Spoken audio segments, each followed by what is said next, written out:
There are so many sandwiches in America, like a ridiculous amount. It's very overwhelming. Different regions in the United States have different specialties, different sandwiches, different cultures that inform those sandwiches, and everybody thinks that their stuff is the best. So as the all-knowing, absolute, powerful authority on all things food and cooking, it's up to me to find out which of these sandwiches is the best. So to kind of break this all down and make it easier for my small brain to comprehend, we're gonna break things down into regions and take a look at the American South's 5 most popular sandwiches.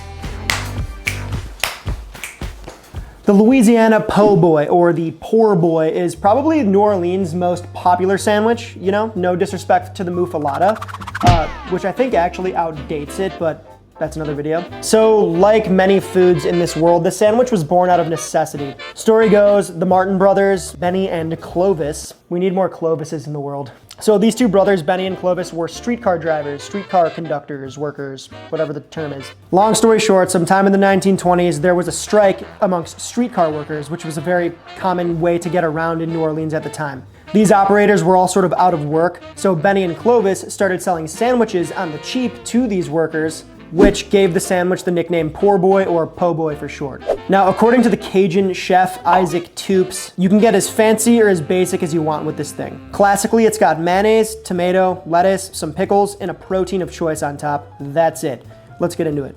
Here we have some glorious, beautiful Atlantic oysters. Look at that. You got the cup on the bottom, the nice flat shell. Let's shuck them. Shucking oysters is quite simple if you have a towel and one of these stabbies. I think you can get these online for like $5.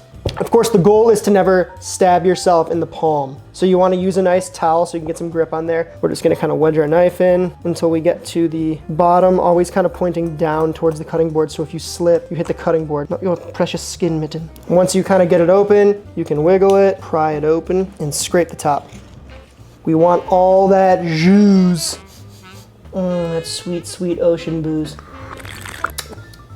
Those are fresh. Whew, briny too. Jesus, look at that thing, dude. I mean, I love oysters, but I totally get why people are weirded out by them. They're like little aliens. Oh look, check it out. This is pretty cool. Sometimes you get these little crabs in your oyster. I've actually had these be alive. You have an oyster that's super fresh too, like these are fresh, but sometimes they move and they're alive. So you get a little extra bonus crab in your oyster. Another bonus crab. They're brothers. Peep the crab stack, dude. So we're gonna make what's called a half and half, which is half shrimpies and half oysters. Here I got some all-purpose flour, some medium fine cornmeal, and then of course we just got a little bit of Tony C's here for our Cajun spice blend. You could, you know, totally make this yourself if you want to be a hero, but I'm going for Tony today. Just pop that in there. I got a little bit of celery salt, which I really like, so I'm gonna put some of that in there too. So our shrimp and our oysters are already quite salty. There's salt in our dredge. We don't need like egg wash or anything like that to make it stick because they're so moist. So we're just gonna take our little oyster here, pop that in there. Gonna make sure these are nice and covered. We'll say tastiest bug you'll ever eat. Pop these in. These are gonna cook in like 30 seconds, not even.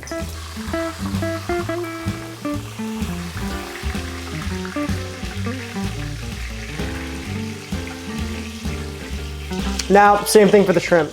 I chose these tiny little shrimp because I like the idea of a po' boy or a sandwich just piled high with fried shrimp. So these are like, I think like 50 count, 60 count maybe, which means there's 60 of them in a pound.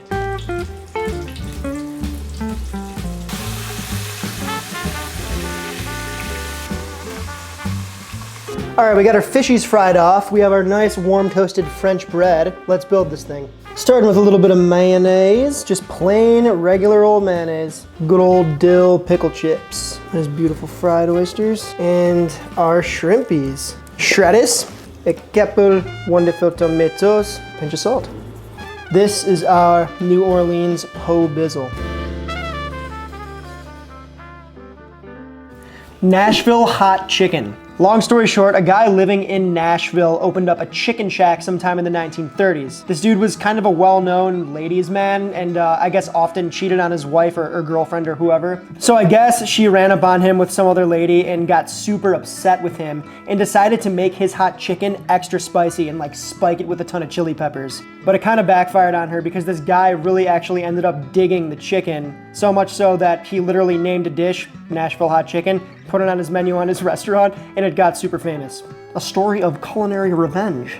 All right, so shout out to Prince's Fried Chicken. They are the OGs, the inventors of the dish. But we're gonna go after something a little more new school today. There's a spot called Hattie B's. If you know Nashville and you know Nashville hot chicken, chances are you've heard of these guys. They're very popular, so we're gonna chase after a version of their sandwich. Okay, our story begins with chicky breasts that I've brined in buttermilk. A classic Southern preparation here. Check these out. I actually hit them with some salt, pepper, let them sit in the fridge for a day or two, and then brine them in some buttermilk. Classic fried chicken. I'm going to coat these pieces here, this piece, in some seasoned all-purpose flour. That's just regular all-purpose flour. We need to put some Nashville seasoning in it. All right. Got the recipe for this down in the description below. There's a lot of different spices in here, some sugar, salt, all that good. We're gonna save half of this because we'll use it later. Now you could throw that in right now, but I actually like to hit these twice in the buttermilk and the flour. One, because it gives a thicker coating, and two, because the buttermilk as it drips into the flour is going to help kind of form craggly pieces that get super crispy in the fryer, which is exactly what we want with Southern style fried chicky. I'm gonna press that in, shake off the excess, and let that kind of rest and hydrate here while we work on the other pieces. Really cake this stuff in. Pound it into the chicky. Get it in all its little crevices. All right, first fry. Very low temps. All right, looking good for fry numero uno. Let these rest for 5 minutes and fry them a second time. Going in for fry number 2 until nice and golden brown. Woo! That is looking nice. Now, while these things are hot, it's very important that we take the next step immediately. We're gonna take our Nashville seasoning and pop that in the barrel. And very carefully take some of this hot oil and pour it right over. Remember, I'm using a tempered glass bowl. Don't try this in just like a regular glass bowl. This is tempered glass, which means it's not gonna crack in half on us and explode. Now we have a spiced oil. That is gorgeous. Baptize it in the oil. After all, we are in the South. We're baptizing today, baby. Slop that chicken around there.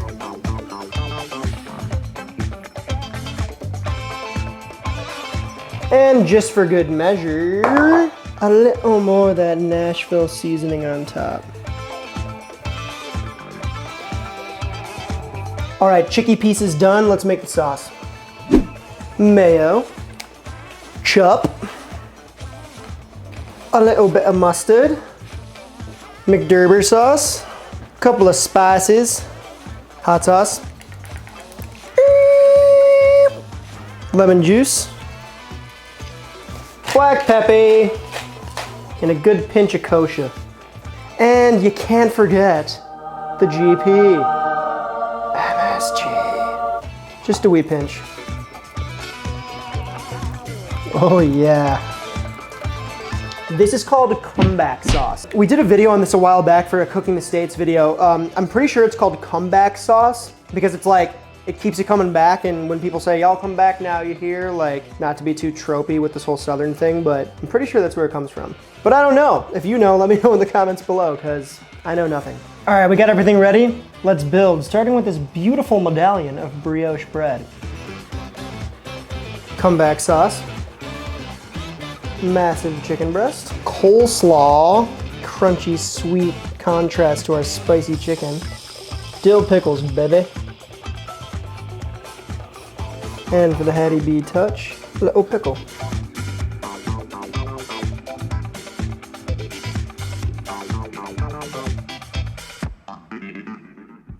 So the South has a long-standing tradition of American barbecue. I'm not gonna name them all, it would take way too long, but North Carolina specifically is interesting because they have a super long history of cooking whole hogs and a very unique, very tangy sauce. So of the South and all the different barbecue styles, I've chosen to go with North Carolina because I think pulled pork sandwiches rip and the sauce is great, so let's make it.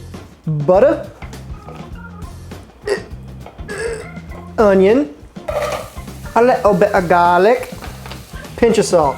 And we're just gonna sweat this down a bit, just until these onions kind of turn translucent and start wilting. All right, so we're sweat down here. You can see there's no color on these things, but boy, do they look creamy and good. All right, let's add in the other stuff. Brown shugs, white shugs. We got some spices, soy sauce, agua, and this is where it starts to get interesting. Apple cider vinegar, a lot of it, and of course the defining feature of this sauce, the yellow mustard. This is gonna give it that ultimate puckering tang, which is fantastic with the fatty pork. It helps cut through all that. So we'll let that come to a simmer and reduce a bit, and then we'll give it a blitz. All right, so this has been simmering for a little while. It's reduced down a bit. We're gonna blitz it up with this immersion blender here, and I'm gonna thicken it up with this. This is called xanthan gum, aka XG. It's a hydrocolloid, and it basically thickens your sauce based off shearing power, which is just a fancy way of saying it thickens your food when you blend it into the food. The sauce, I should say. A little bit goes a long way. First, you know what? Getting ahead of myself. We'll just blitz this up first.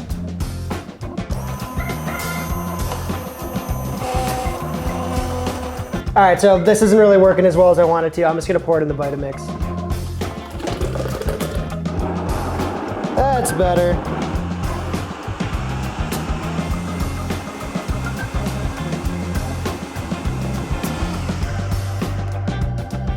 Look at that beautiful light brown color.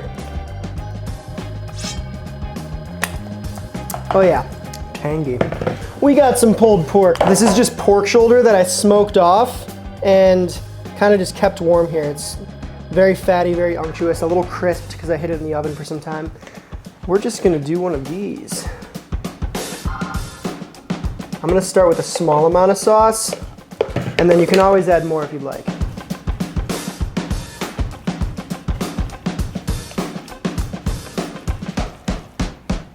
Oh yeah. All right, our piggy has been sauced. Let's build. Brioche bun. I'm gonna pop a little BBQ on the bottom. Plenty of our pork. Pickles. There's a pattern here. And plenty of slaw. This is not a neat sandwich, guys, so don't really worry about the overflow here.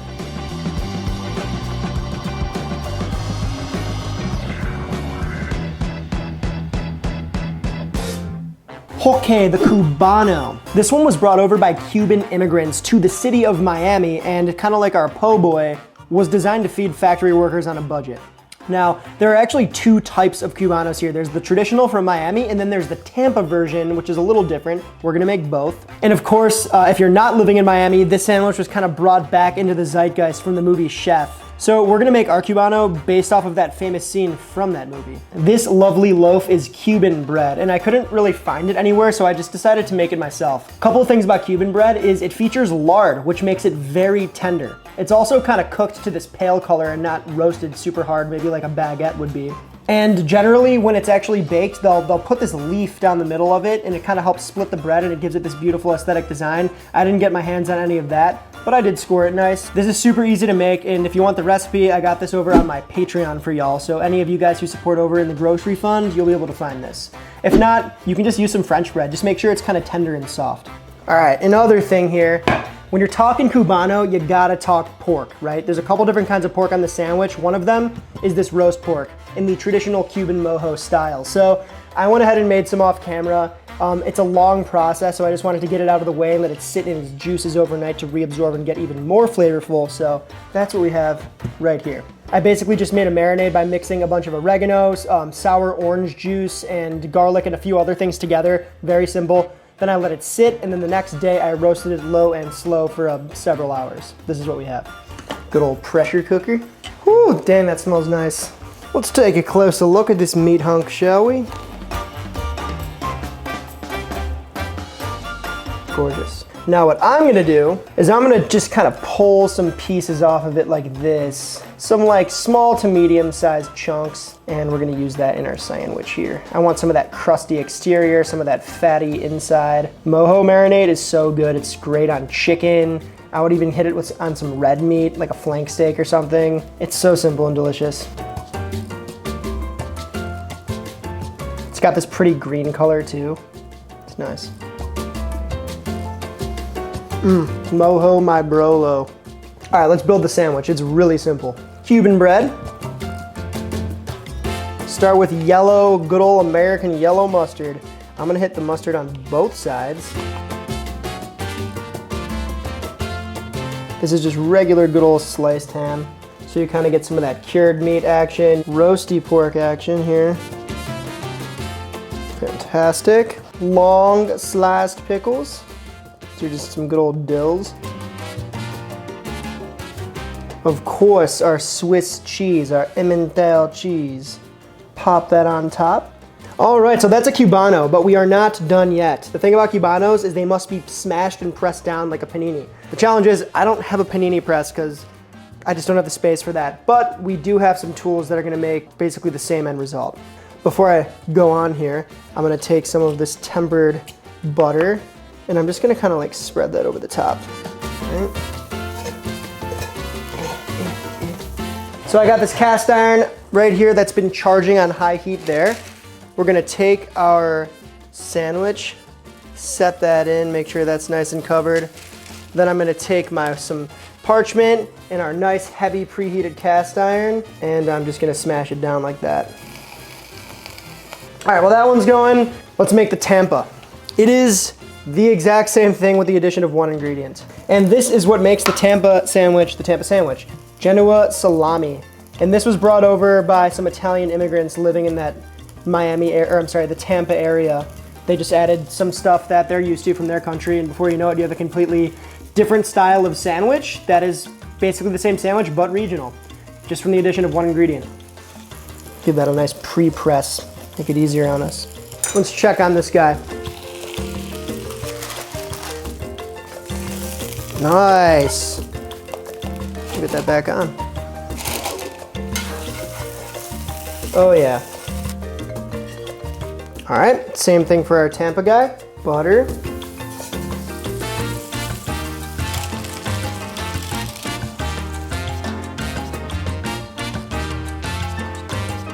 And that's why it doesn't matter if Cuban bread isn't, super caramelized, because we force that caramelization when we press it down.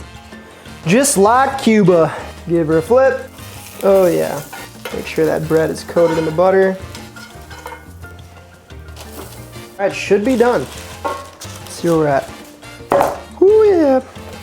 Ho ho, I like it. I like it very much. Beautiful. We'll put that right next to its sister. And we have our Miami Cubano and our Tampa Cubano.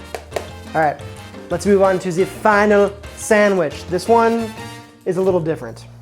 The Kentucky Hot Brown. What an unfortunate name for something edible.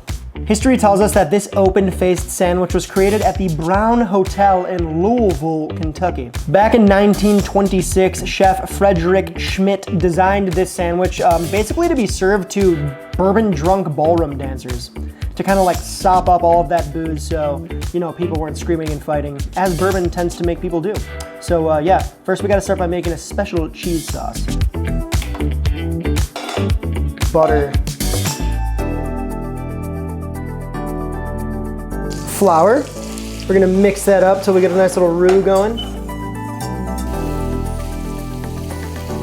A little bit of heavy cream. Yep, heavy cream, not milk. Pecorino Romano cheese. White pepper. Nutmeg, just a wee bit. And a pinch of kosher. Schwisky a little bit here just until it starts to simmer and thicken. Then we can check our consistency.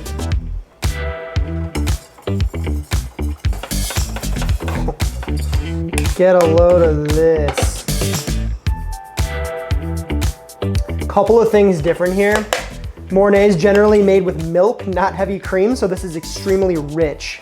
Also, the cheese, well, it's usually made with, you know, something like a Parmesan and a Gruyere, or maybe just a Gruyere, like a melting cheese. We used Pecorino Romano, which is a super sharp, tangy sheep's milk cheese that's actually gonna help cut through some of this richness. So it's a Mornay, but not really in the traditional sense. Every sandwich needs good bread. This sandwich is actually open face. Here I just have a nice Pullman loaf of some white bread, and I got a whole loaf like this so we could slice it thick because that's kind of what we need for the sandwich. So, super old school.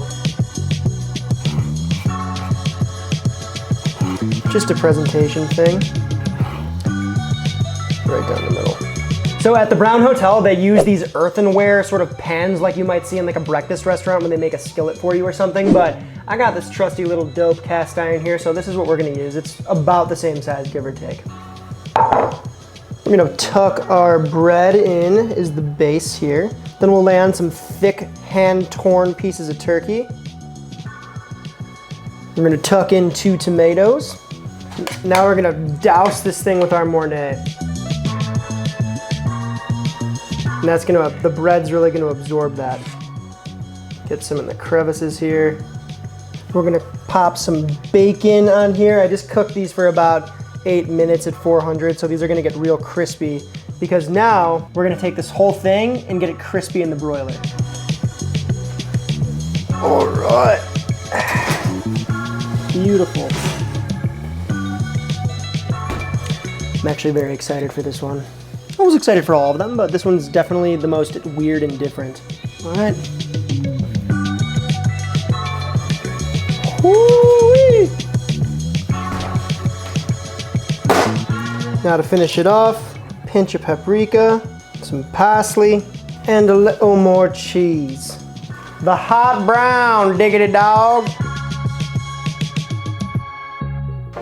All right, so we have all of our 5 sandwiches spread out on the board. Ain't this a beautiful sight? Look at this. We got our po' boy from Louisiana, Nashville hot chicken sandwich, North Carolina style pulled pork sandwich, Miami Cubano and Tampa Cubano, and our Kentucky hot brown. Now we're gonna try each one and rank them 1 through 5. I think I'm gonna go this way. I'll go po' boy first. Look at this thing. That's a beast of a sandwich. If a po' boy is not that stuffed, something's wrong, but also you gotta be able to eat it.